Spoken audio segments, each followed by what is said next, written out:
What's up, everyone? My FSD Tesla here. I'm going to show you this really cool little tip right here. This is cool. I did not know about this until recently, but check this out. You have your toolbar down here with your apps. Now, these are interchangeable, so check this out. Anything to the right of these three dots are considered recent apps. Anything to the left of the three dots, notice there's nothing here, those are more of your permanent apps that stay there. You don't have to access the menu to activate those apps. So let me show you what that looks like. So if you click on the three dots, you have your entire menu here of apps. Let's say we want to bring down theater. I'm going to click on theater for 2 seconds. I'm going to bring it down to the left of the three dots, which is going to be my apps. The three dots has been replaced with the X because we're in the menu right now. Let's try it with Toy Box. Okay, bring down Toy Box. All right, now notice you only get a grand total of 6 apps down here.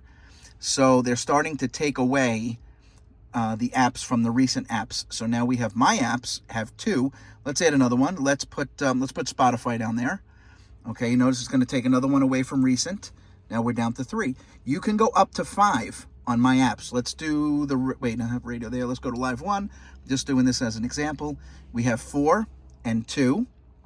Last one, let's use YouTube Music. We'll bring it down to my apps, and that's it. You only get 5. And you have to have 1 recent app. So check this out. If I want to use title, I'll click on title, bring it down.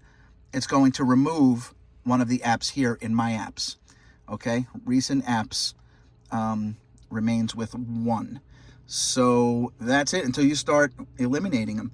So you can, X out the apps that you don't want, and that will start bringing in more recent apps. So I took away 2 from my apps, and you get 2 recent apps. Of the 2 of the more recent apps. Okay, so in a nutshell, those are your apps that you get. To the left are the more permanent apps that you don't have to click on the menu to access, and these are the recent apps, and they will change obviously with what it is that you click on. Okay, so there it is. I hope you guys enjoyed this video, and listen, if you're not subscribed, please subscribe, and I will see everyone later. Everyone be safe. Bye-bye.